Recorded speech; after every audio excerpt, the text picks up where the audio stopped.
Hey, Black Psychiatry. It's me, a doc named Danny, coming to you not so live today, September 15th at 7:30 p.m.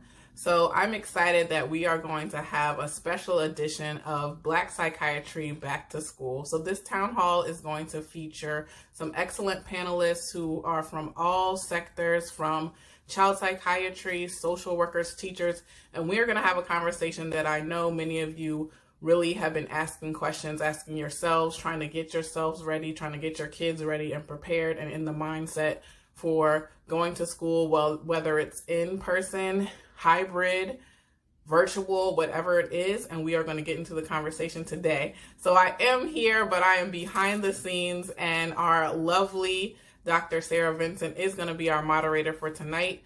But please know that you can always at a doc named Danny. And thank you for returning, for tuning in for our special edition at Black Psychiatry Presents Back to School Night.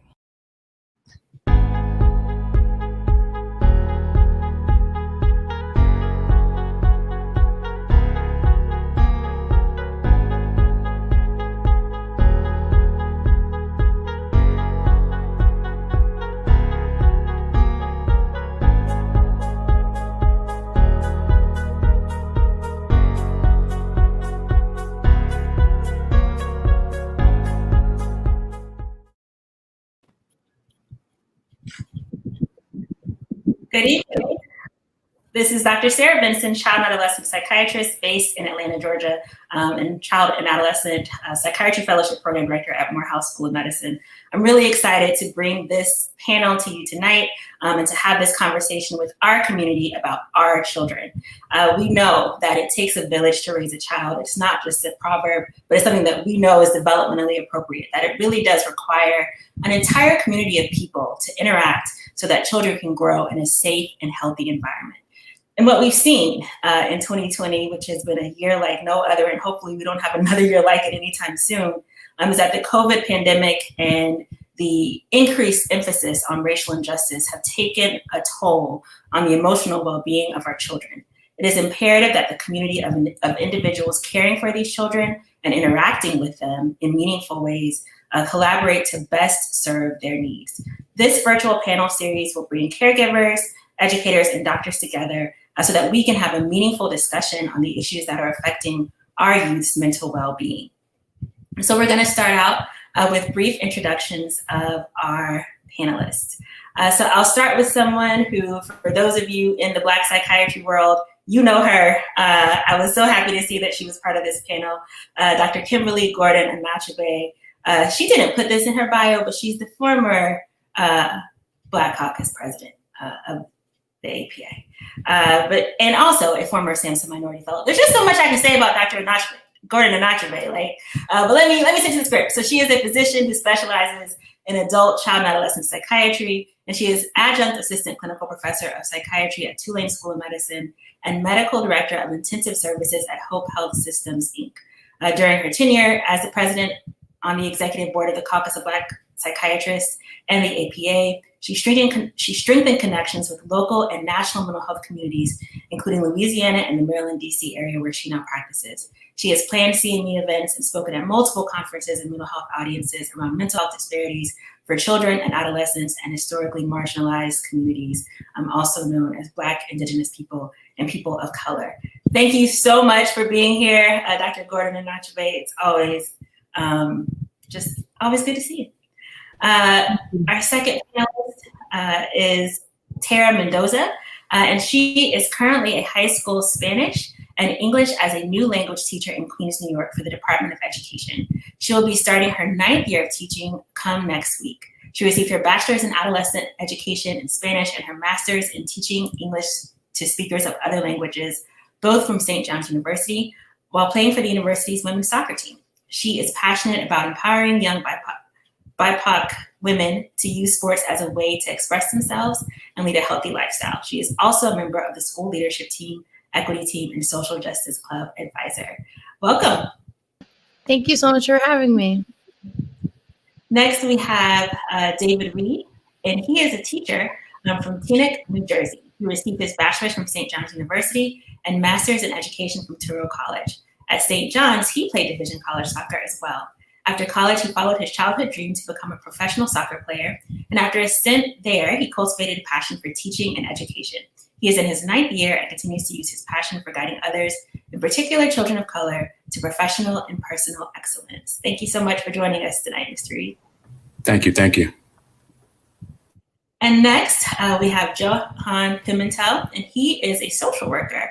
And he is currently the director of social work at KIPP Freedom Middle School, a public charter school located in Bronx, New York. Throughout his 10 years working within social services, he's worked with a variety of populations: unemployed, people who have unmet housing needs, veterans, and mental health clinics. But it is his work with children and adolescents which truly aligns with his passions. He is a licensed social worker and received his bachelor's in psychology from Rutgers and his master's in social work from Fordham University. He's a member of the school leadership team and the community and advocacy chair for KIPP Freedom Middle School. Welcome. Thank you so much for having me. Thank you to the Black Psychiatry and also Howard University for this opportunity. All right. Yeah, we're all about interdisciplinary with these things because we know there's so much that we can learn from one another when we get together. And we're taking care of the same people, right? So just so glad you all are here. And last, but certainly not least, and we have to give Chanel a shout out as well because she really took the lead in planning this and pulling this panel together and drafting the show. So thank you for taking that initiative. And Dr. Chanel Ramsubik is a first-year child psychiatry fellow at Mount Sinai Hospital in Manhattan, New York. She is co-chair of the Minority Affairs Committee of the New York County Psychiatrist Society, and on the committee at Mount Sinai creating curriculum addressing cultural competency in special populations. She has unique insight into both pandemics as she works at a COVID-only hospital that serves an 80% Black population during the height of the pandemic in Brooklyn, and has also been actively protesting with white coats for Black lives. So this is our esteemed panel tonight. All right, so we are going to jump right into it with Dr. Kimberly Gordon Achebe. So question number one is, 2020 has been a tumultuous year for everyone, including children and adolescents. And the pandemic has upended their routines, separated them from friends, and caused uncertainty in every aspect of their lives. We also know that the impacts of these pandemics have not been equitable and that the Black community, our families, our children have had a disproportionate share of the burden. In your work as a child and adolescent psychiatrist, what can you tell us about how our kids are doing? So I think in many ways, this has been a very difficult year.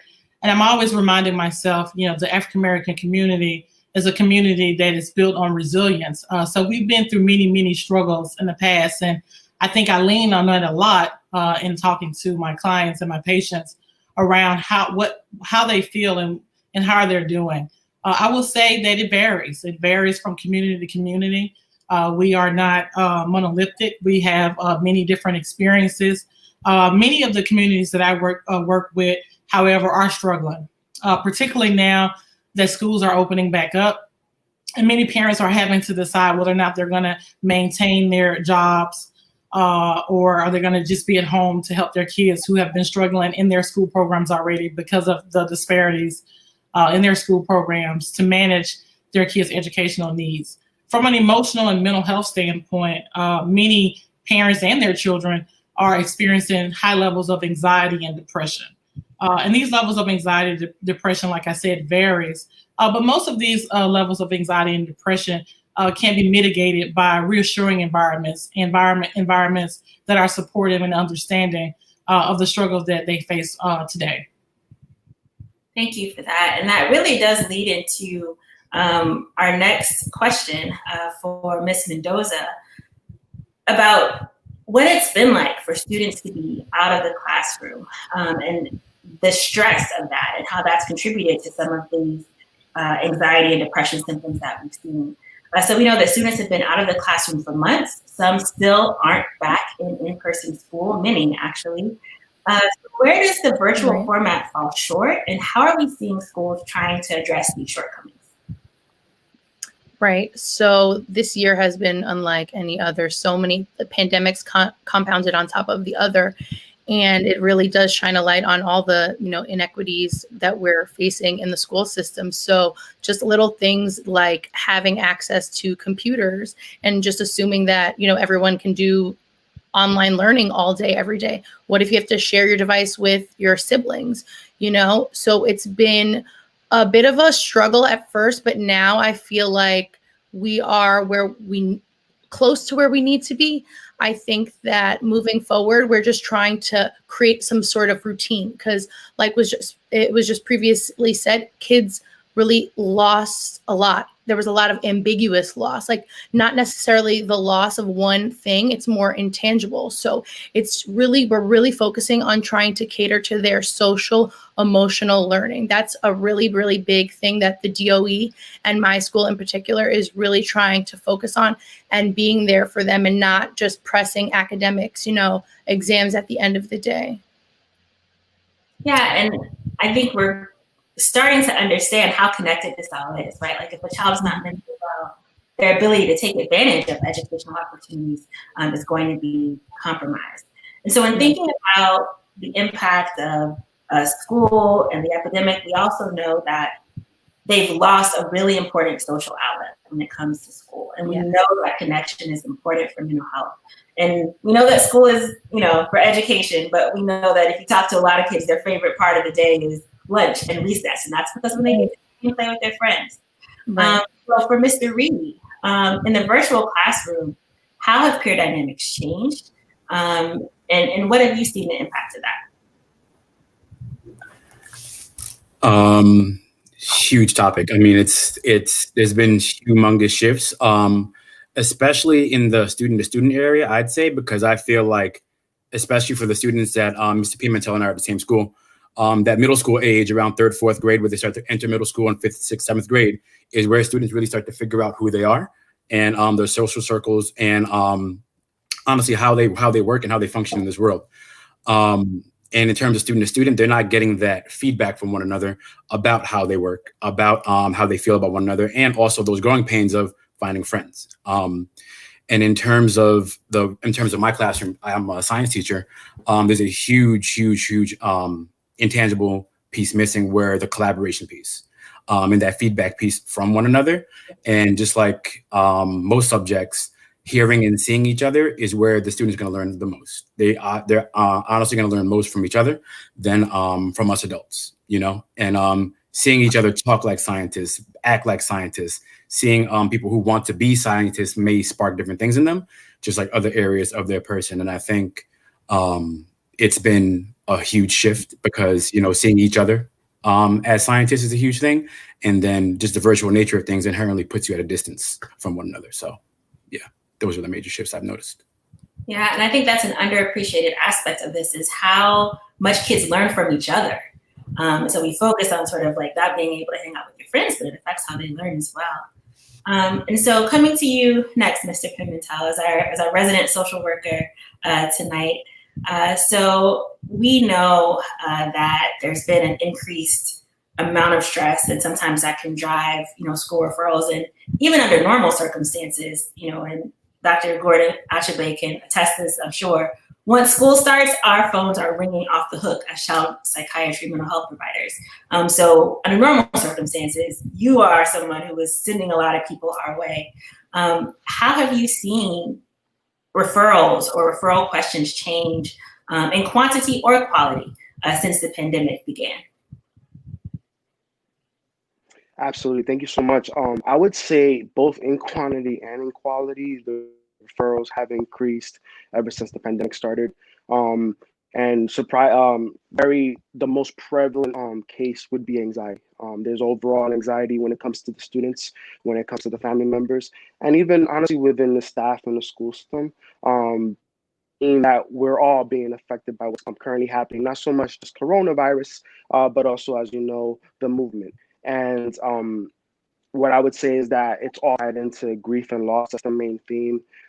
As many of the wonderful panelists have alluded to, we've lost many things. We've lost routines. We've lost family members. We've lost identities at this point, and we're all trying to navigate to a new normal.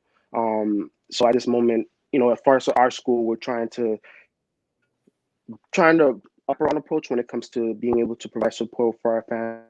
Not only being able to have Zoom meetings and counseling sessions with students contacting the home, but also being able to address some of the needs that they may have when it comes to food or safety or, say, parenting employment. Trying to find many different ways to support the family inside and outside of the classroom. And thank you for speaking to that. You know, those social determinants of health that we know are so important, that COVID has certainly impacted, particularly in our community. Dr. Ramsubik, so coming to you next. So we know that in many school districts across the country, families have had to decide whether to do in-person or remote learning. And I'm sure as a child psychiatry fellow, you're having this conversation a lot. What factors are important to consider when you're weighing that decision? You're on mute. So she was just practicing her answer a little bit, and here we go. Oh, now I'm unmuted. Okay, great. Yeah, thank you for that question. I don't envy the decision that parents have right now. This is really uncharted territory, and there are a lot of risks and benefits for both sides. I've seen actually a lot of families be at odds about whether to do remote or blended learning. And so these are some of the things that I say to help families, you know, along and to help them make a game plan. So we can start with the benefits of remote learning. One of them, the glaringly obvious benefit, is that guardians can decrease their child's exposure to contracting the virus. And this is particularly important in communities where children live in these multi-generational homes with siblings and parents and grandparents who might have some underlying medical condition. We also know that in the Black and Latinx population, those people are particularly at risk to developing life-threatening complications and becoming severely ill. And unfortunately, some school-age children and toddlers, they just might not be able to follow those necessary safety precautions. And that puts them at particular risk to transmission. I know that right now in New York, we have about one positive case for every 100,000 people getting tested. So I think that it would be really beneficial for parents to kind of check their local government websites or to speak to a primary care doctor to really figure out what are the rates of positive cases in their area to get a good understanding of the risk. Another benefit to remote learning is that parents are just going to have a lot more control over their child's education. I mean, assignments are going to be emailed.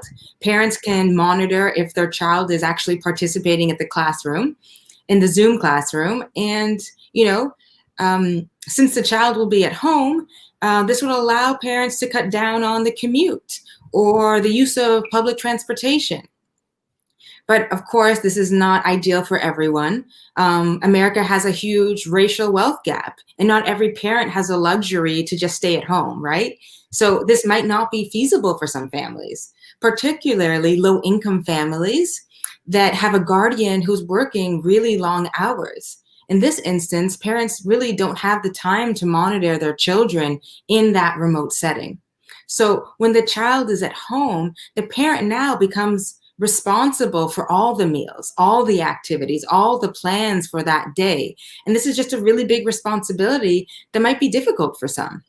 So on the flip side to remote learning, there are also benefits to the in-person learning or the blended classroom, as we like to say. So when kids are in the class, you know, they can interact with their peers in a more organic form. They can, in this organic way of interacting really fosters the development of healthy social skills. The act of play has a very important role in developing creative and cognitive and communication skills that really can't be reproduced over Zoom. In fact, we have actually seen a huge rise in the amount of children who are using tablets and computers, and rather than interacting in person, are interacting over social media like Snapchat and TikTok and Instagram and Facebook. I'm probably missing one of those social media things, but there are a lot now. And as we know, there's nothing social about social media. They're highly addictive. They promote misinformation. They can lead to feelings of FOMO, fear of missing out, feelings of inadequacy, and they are a place for cyberbullying. So the in-person setting would be a way to move children away from those types of applications.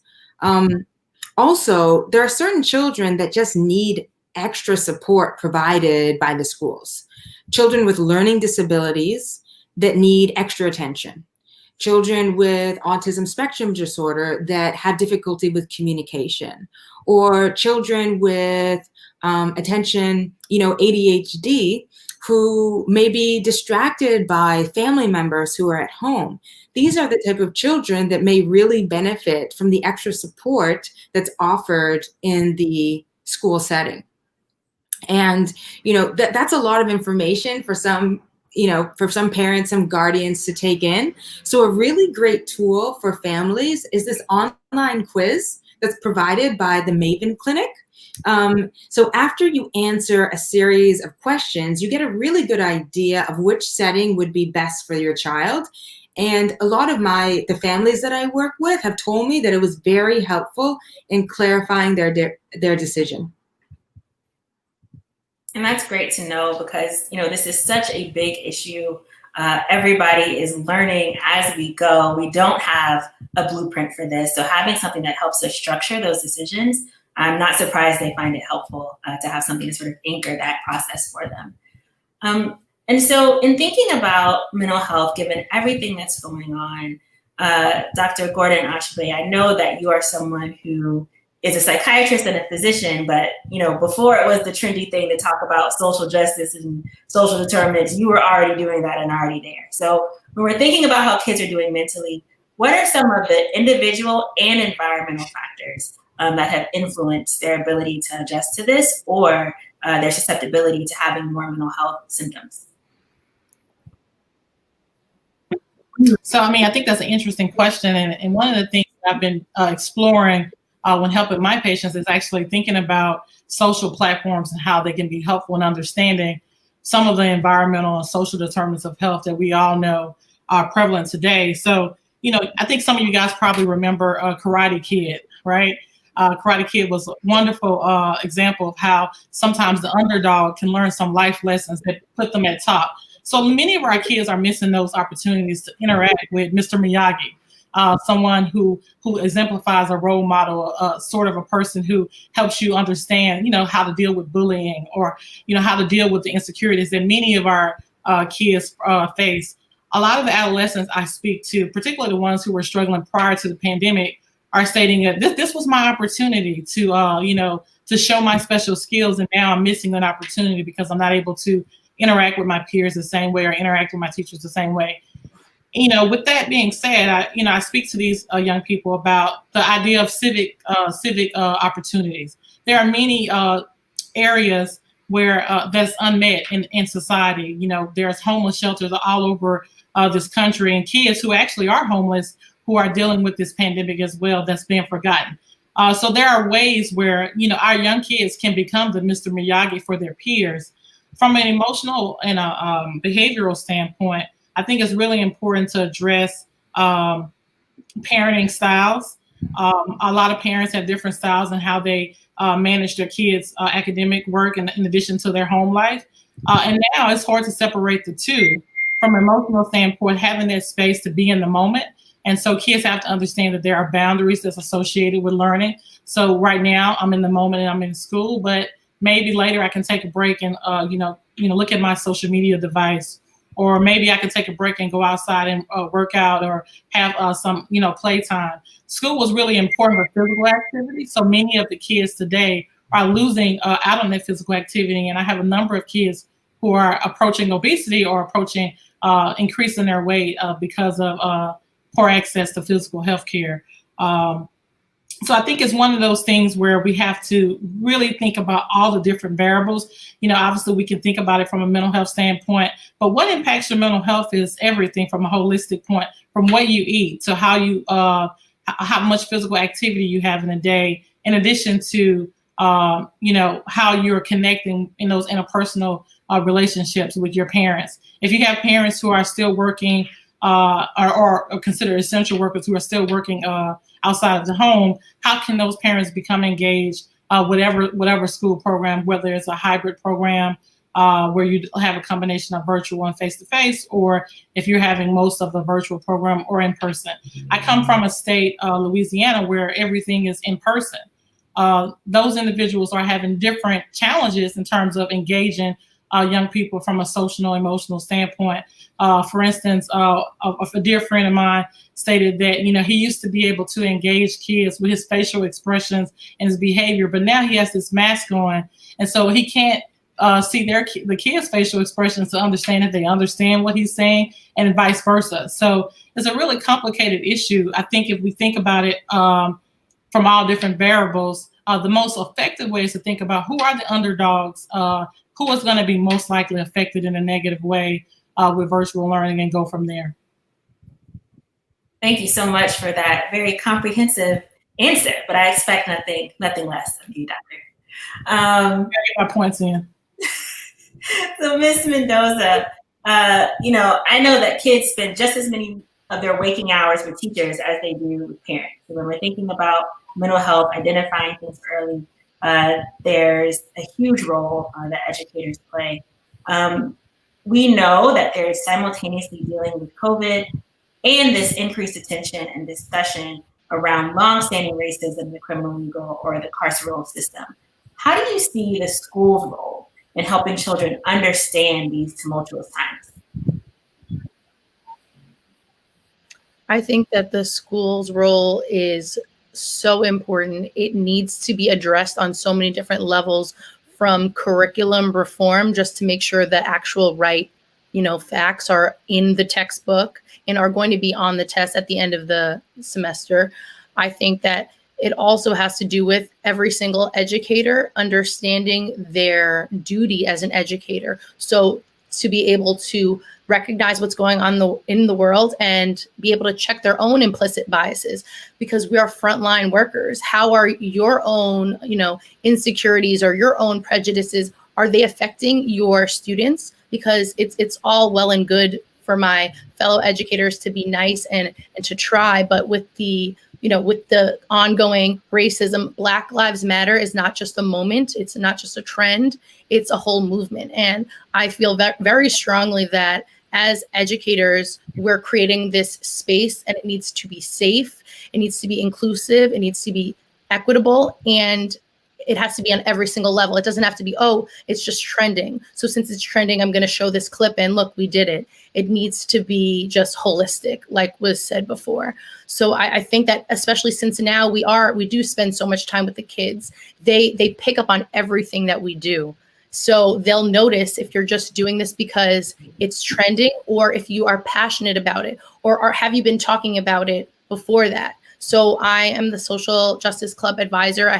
We created the club 3 years ago. So now that, maybe the racial awakening for some people have been doing this work for a little bit longer, I think that it's, our responsibility to make sure that we hold those around us in this position accountable, to make sure that the students who haven't always had an equitable education are able to get that now.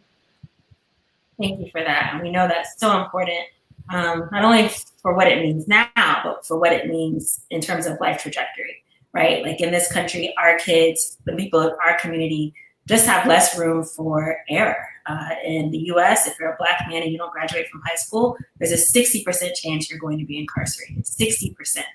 So this is not just about education. This is about all of these other structural isms that we deal with in our community.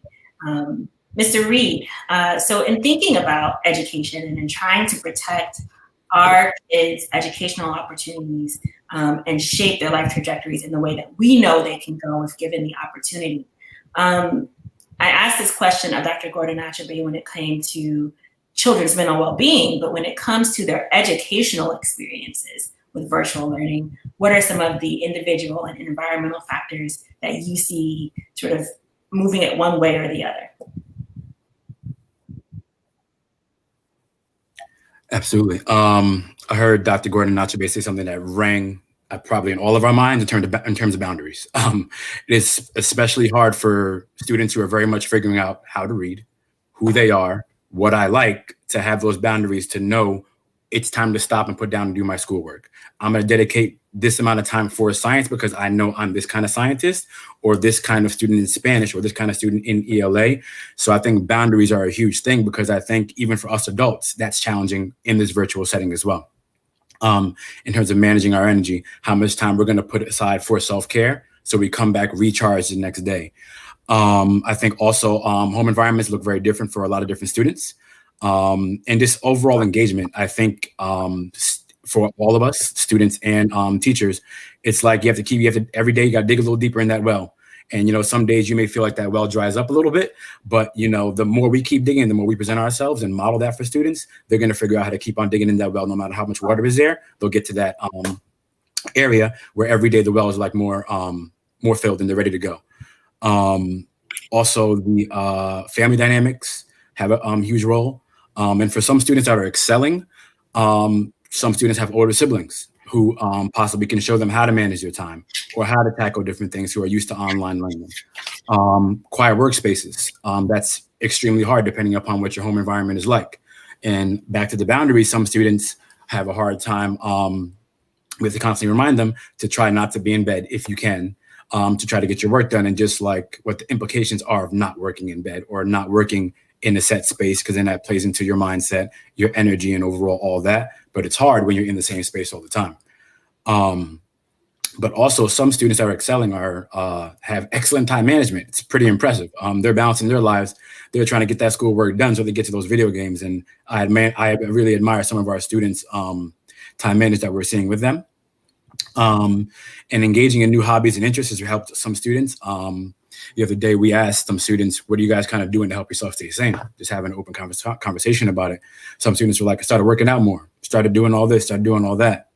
And I think as educators, we need to be in that reflective space just like they are. If we're going to ask them to be there, we need to be there tenfold to be ready to present ourselves as well-rounded individuals to help our students of color, especially Black students who don't have readily access to some things and some opportunities in certain fields, and just be the best we can be. I think it's just, there's a host of challenges, but there are ways we're excelling.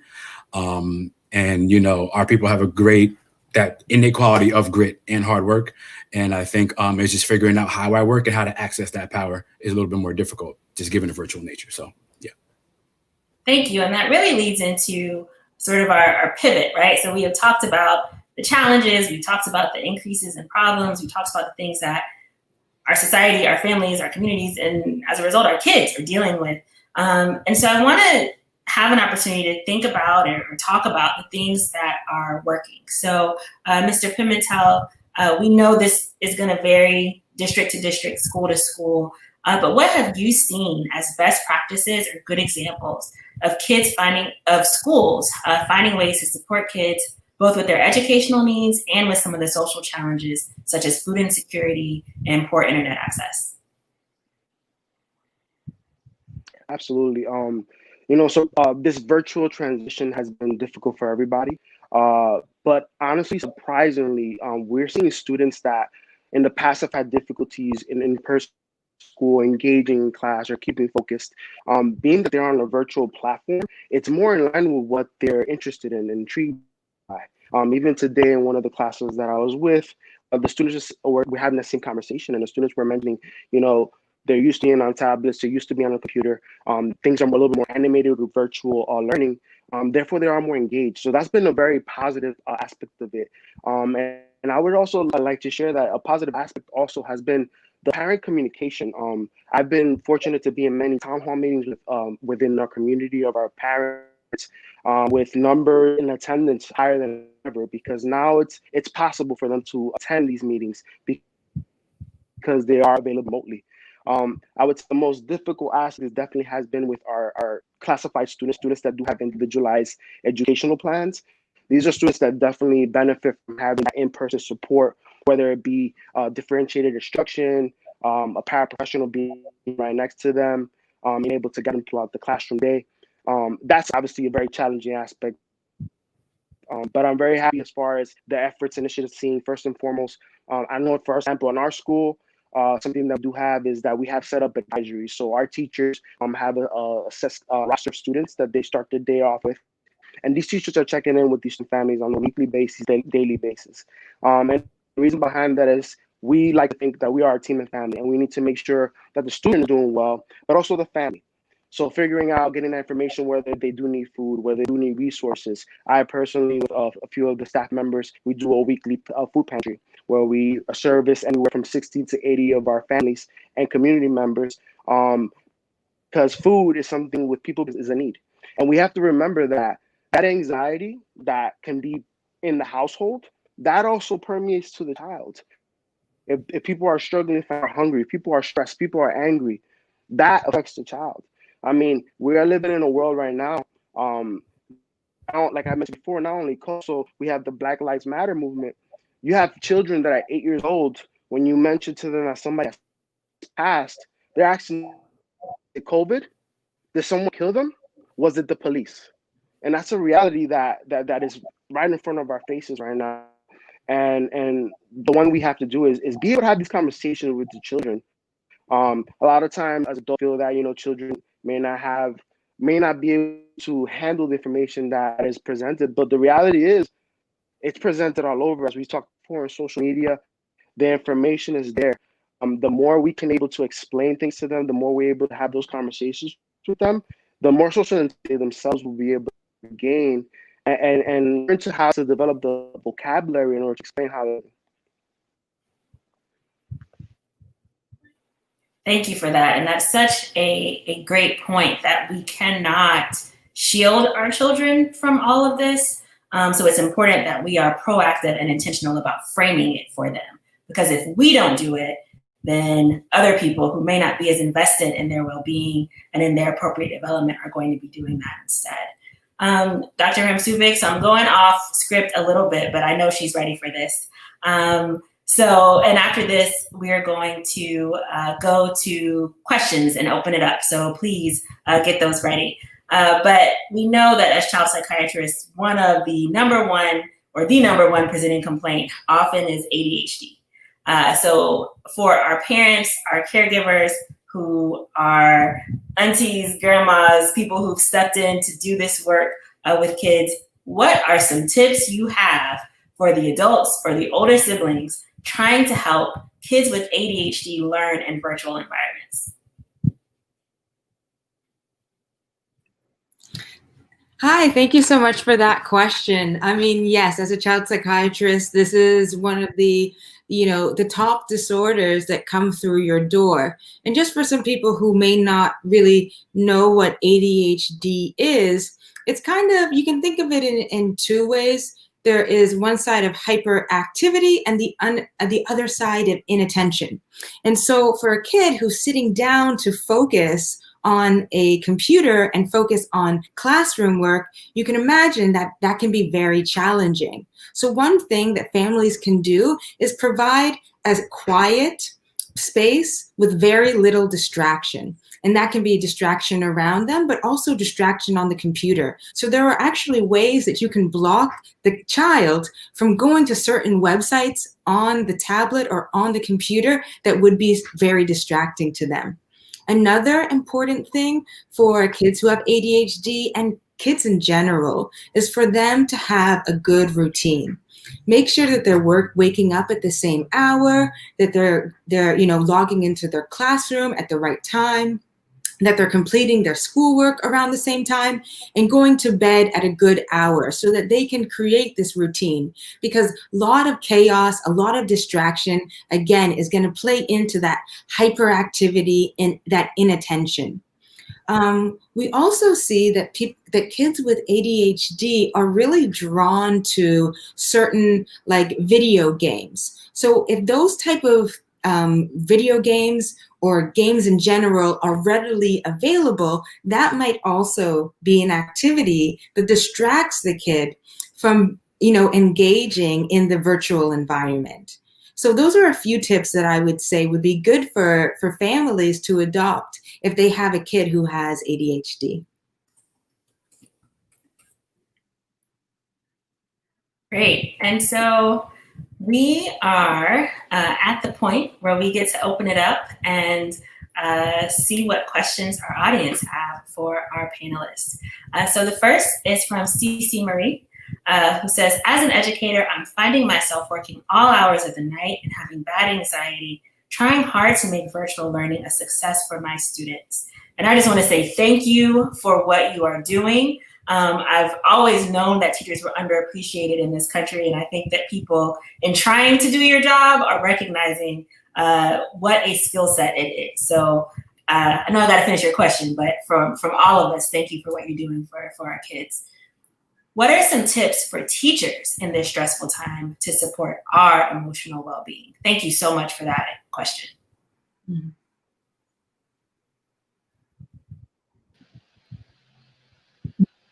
Can I jump in? Yeah. All right. Well, so starting year 9 tomorrow, actually, we start remote. What was just previously said for students who have ADHD, I thrive on a routine. So waking up at the same time and doing all these things, but then having a little like goal at the end of the day, whether it is like you're going to meditate or you and your girlfriend are going to have a FaceTime or you're going to, do 10-minute yoga. I find that those little goals at the end of the day, or it's like your trashy reality TV, whatever that is, I think that really helps me get through the day. And then also I started going to therapy over, this COVID break. And I always said, oh, I'm going to go. But now, there's really no excuse. So I think that if we're going to preach, mental, wellness, I think that we have to take care of our first, put the mask on, I guess, metaphorically and literally, before we can, take care of those little ones. Absolutely. Thank you so much. And thank you for your transparency and sharing about that. So I know I'm not an educator, but I would like to chip in on that question. Yeah. So I think, one of the things that I find has been helpful in talking to, my brother, who's also a teacher. He teaches French in Louisiana. And so, one of the things we talk about a lot is about how schools sort of had this way to have, I'm sorry, I heard some bio feedback. I don't know if you guys are hearing that. But schools had a way to prepare kids for the day by some emotional wellness. And so, you didn't just start the day with learning, but you start the day with using some mindfulness skills or kind of some emotional check-in. I think it's really important for teachers to do the same thing whenever they start their day, is to do an emotional check-in. How am I feeling today? And that can help you gauge what type of day you're going to have. And if you know that you're having a rough time or a bad day, you may want to incorporate some space in your schedule to just address that emotional need that you have. And it may be calling a friend. It also may be, taking some time to, listen to a book in between your classes. I mean, I do think that we have to give ourselves a little bit of grace. Obviously we have the demands for, kids to learn, and we have the demands to make sure that, our principal is okay with what we're teaching. But at the end of the day, we're human beings, and kids actually benefit from seeing their teachers and their parents model what resiliency looks like and model what emotional mindfulness looks like. So I begin my day every morning by saying, okay, Kim, what kind of day are you going to have? How do you feel? Right. And if I know I'm going to have a bad day, I may go on my porch for like 15 minutes and drink my coffee and just explore nature, because nature for me is very therapeutic and healing. So we just have to check in more with our emotional self before we begin our day, and do that periodically throughout the day. I think Mr. Pimentel has something to add on that question as well. Absolutely. As we mentioned before, thank you to all the educators that really are living a different lifestyle right now. I mean, we're living 12 to 14-hour days at this point in the same environment, very different. Even as a worker in a school, in every aspect of the school, operationally, emotionally, in crisis, at this point in time, now you're getting phone calls, things are happening throughout the entire time. So very important suggestions that have worked for students and for teachers. Even though you're in the same environment, change your environment. So that may mean make sure to set up your classroom setup or your desk setup in an area of your apartment home that you're not frequently in, or like a corner that's not as distracting. And the reason why I say that is, so the day is over, you're still not in that same space. because that's something that kind of gets you in a tunnel as far as in a wormhole, not ever leaving work, and work is still consistently going on. Other thing that has worked for many of our students, especially those with ADHD, is definitely every class or every few hours changing their location, whether it may be the way they're sitting at the desk, facing the other direction. Simple changes that once again will break the monotony of being in a seat for so many hours. And of course, we have to mention self-care, self-care, self-care, self-care. Now more than ever. These wonderful panelists already shared so many different ways of being able to do that. But also, the little things that make you happy. I'll be very transparent. During the beginning of COVID, something routine that my wife and I actually started adopting is we wake up in the morning, have our coffee, and I would start watching the show Lucky Dog.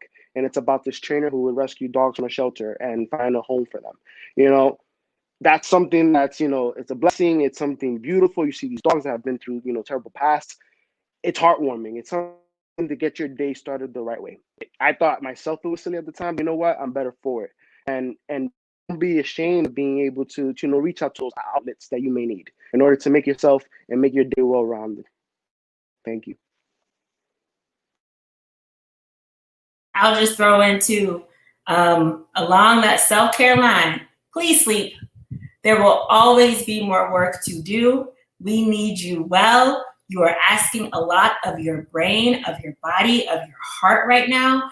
Your brain, your body needs to rest. And I know there's so much to be done right now. And I had to just check in with myself, like Dr. Gordon Achabe said, and say, I got to stop working at 8:30 because I was working super late every day and it just wasn't sustainable. We need you to be well. We do not want you burned out. So at a certain point, it is diminishing returns. So please, please, please get some sleep. So our next question from Black Psychiatrist is a question from Instagram. And it asks, do people even ask their children about how they feel about going back to school? Which is a great question and gets to this issue of adultism, right? That we often leave children out of the conversation about things that are impacting their lives. And they often have perspectives that may surprise you and really inform what you would do. And we haven't raised the voice of children yet in this discussion. So thank you so much for that question. Anybody want to take that one?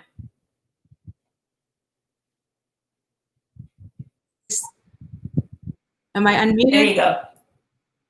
Okay, perfect. Yeah, I can take that one because, as I said, in my outpatient clinic, this is a topic of discussion with a lot of guardians of whether they should send their kids back into the school setting. And often that's when I will see for the first time, the kid kind of has the chance to speak up and tell their parents exactly why they feel like they should either stay home or go into school. And with kids, it's almost like in that setting, they finally feel free and open that they can discuss it with their parents. But often the parents make the decision without the kids, and it can lead to a lot of tension.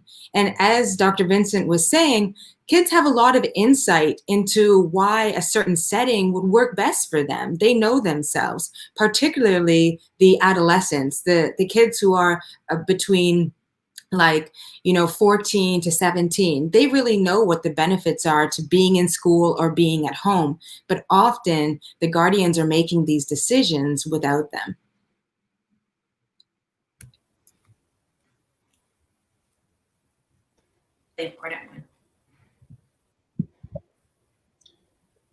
I think I would add something to that, if you don't mind. One of the things I think is really important, when some kids are not given a choice. I live in Baltimore City, and Baltimore County, they decided to do virtual school, and so parents was not even given a choice of where their kids were they were gonna start school, not in person. But I think for those parents who wasn't given a choice because of our government officials who ultimately made the decision, and I think in many cases that was a great decision. We still have to have that conversation with kids about, in an ideal setting, what would have been your choice, and how do you feel not having that choice to decide whether or not you're going to go to school or not, and what can we do to make this an ideal setting for you, given that you're missing your classmates or you're missing your teachers. My little niece stated to me, well, I think we should all go back to school because God is going to make everything okay. And that was a great discussion we had about how, using, some of the skills that she used to cope, which is her spirituality, can be a coping skill to help her be more resilient with the fact that, of course, she has to do virtual school. But I think giving kids an opportunity to express themselves is the key. And it goes back to that positive parenting. Many parents who use maybe coercive or corrective type of parenting, that may not be a good approach in this day and age. It's better to actually ask kids how they feel more and reflect on their experiences. And, if you're ever interested in positive parenting, you can look up things like the PCIT approach, where you use pride skills to help parents talk to their kids in a way where the kids feel like they are listening to them. Because it's really important that kids feel heard. And at the end of the day, the parents have the right to make the decision for various reasons. So I want to hear what you have to say, but ultimately it's my choice and ultimately it's adults' choice on what type of environment you're going to learn in.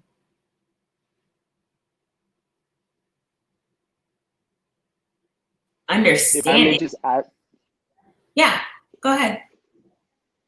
if I just may add to that, I think that's an important piece.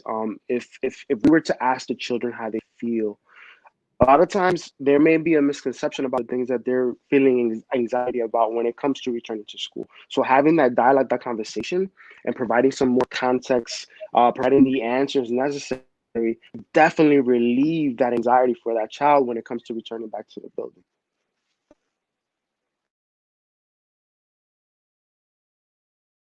So our question now is about tips you can give for parents dealing with kids who are obsessed with social media. And of course, there's a new wrinkle with COVID, right? Because you don't have an option or the same options for in-person socialization versus virtual or through social media. Everything has been shifted, or most things have been shifted online or through social media. And so some of our normal boundaries and rules around screens, social media, interacting with people online, we're having to rethink that in this setting. So how are you helping parents and families figure what that should look like now, given that in-person interaction is so limited? I think if I may jump in, the last subject we were talking about kind of is the perfect segue to this, asking them why they're on it so much, just giving them that space. And then I think as a parent, figuring out what it is that they're like, their interests, and honestly, setting that boundary and getting them outside. There's nothing like being outside to take your mind off whatever you were just so engrossed into. And I just think about before we had social media, what did we do? Within the means of the social climate that we have now with COVID, if you're possible, go take them for a walk and talk to them for a bit. Figuring out a way to maybe have them earn that social media time. That's going to be a hard line to set, especially if a child's obsessed with social media and video games and stuff. But it'll pay huge dividends in the end when it comes to interpersonal skills, when it comes to just being in that reflective space of learning what else I like as well.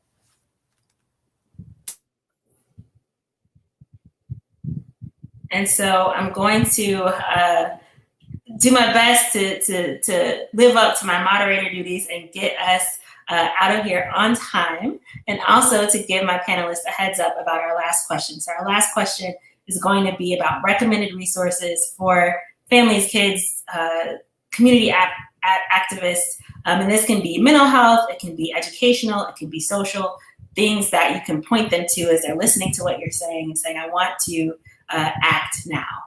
Thinking about what they can do. And we want a recommendation from each of you. And while you're thinking that over, I have to take care of some housekeeping, of course. So special thanks to Dr. Danielle Hairston. Of course, at Black Psychiatry is her brainchild, her baby, her project that has grown into this really lovely platform. Please follow it at Black Psychiatry on IG and Twitter. And Dr. Danielle Hairston, of course, is at Howard University, so we have to acknowledge Howard as well. I also want to thank the Black Psychiatrists of America for their ongoing support. And in the background, if any of you know Steve Starks, he's the wizard behind the curtain, and he is when it comes to this as well. So thank you, Dr. Starks. And so let's go with this final question about resources. And it can also be things that you have found helpful yourself. I so appreciate this panel's transparency tonight about what it's like to deal with these things. So let's start with Dr. Ramsubik. It's also, am I muted? Unmuted. Okay, great. This is a really great question. One resource that I think has just really done a really great job of compiling almost any type of psychiatric symptom and a resource that can go with it is NAMI. So they have a website that has a lot of resources for teachers, for parents, even for early career psychiatrists, whether it could be on anxiety or depression. And they give you very easy to read, easy to follow instructions on how you can approach certain mental illnesses. So that's a great resource. Another great resource for parents is PBS. So I know that they are a television network, but they create a lot of great content on really important things. They have a video series on the social justice movement that it's all in cartoon and explains what's going on in a very approachable and age-appropriate way. So I love the content on PBS, and for anybody who is a teacher or a parent who wants to get more information that's easy to read on mental health issues, I really suggest going to NAMI. Thanks so much for that. Mr. Pimentel, what recommendations do you have? Absolutely. Thank you so much for asking that question. One, I would love to say for parents, when it comes to resources, definitely tune into your community boards, your local community boards, educational boards, because one, they will have a variety of different local resources, information, but at the same time, you'll be able to be on top of the updating news that's updating every day when it comes to the status of your school, the reopening, etc. So that within that platform, you also have a voice. Your questions will be answered, and that's one thing that when it comes to information that we all need, and it can alleviate a lot of questions. The other piece is also on social media. Follow your constituents within your community. Follow our nonprofits, because there's a lot of things happening in the community right now to support one another. A lot of times we think, well, maybe we don't need it, but guess what? Maybe your neighbor is the one that is in need. And so the more information people have, the more of the resources, the better we can progress. And one personal plug that I will say is the Calm app. It's something that on a daily basis can use to go to sleep. Once again, anxiety is all around us, and the better we can be in tune with ourselves and relieve that anxiety, the better we can move forward and continue to be resilient as we are. Thank you. Thank you. Mr. Reed. Yes, I've been using this website for years, flowcabulary.com. It has a fun approach to all kinds of different subjects. I'm biased because I'm a science teacher, so the science videos are the best.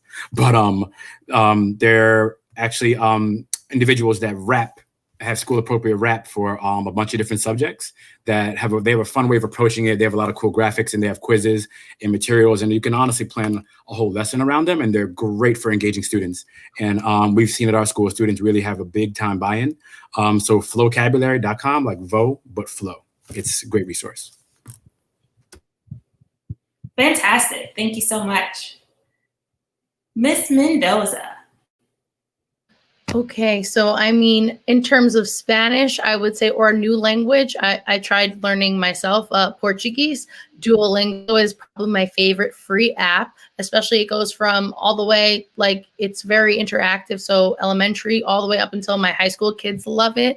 And you can play with your parents, you can play against other kids, on the web. So that's definitely my number one in terms of learning a new language, any language, not only Spanish.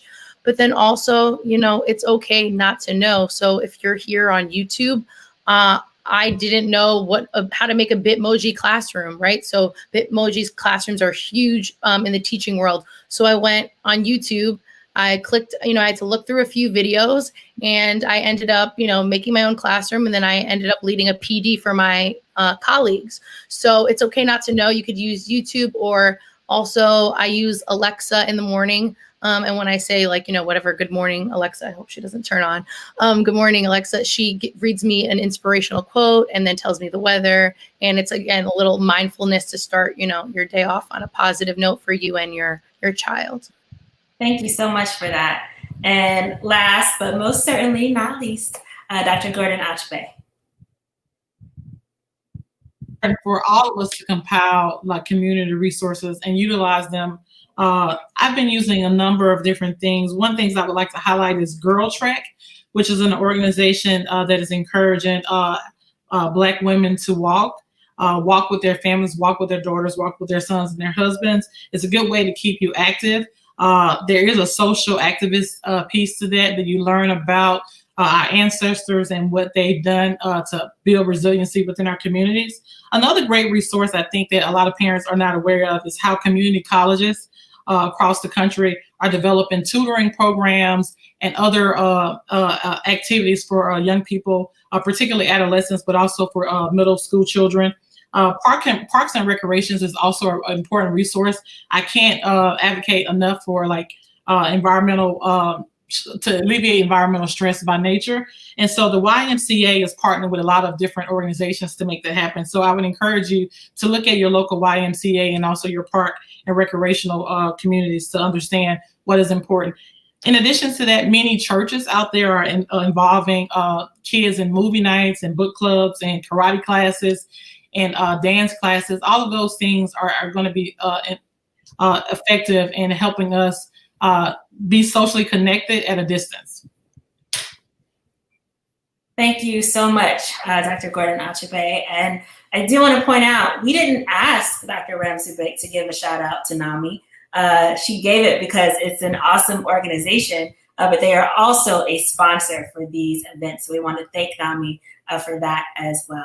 So thank you to each of our panelists, Dr. Ramsubik, Mr. Pimentel, Mr. Reed, Ms. Mendoza, and Dr. Gordon Achebe for your time tonight, but most importantly for your service to our children, our families, and our communities. Thank you so much for the audience who tuned in tonight. For those of you who stream later, you are here spending your time doing this instead of watching, I don't know, Different World reruns or the NBA playoffs, because you care about kids, you care about our community. So thank you. We don't take you lending us your time for granted. Thank you for all the work that you're doing day in and day out. Thank you all.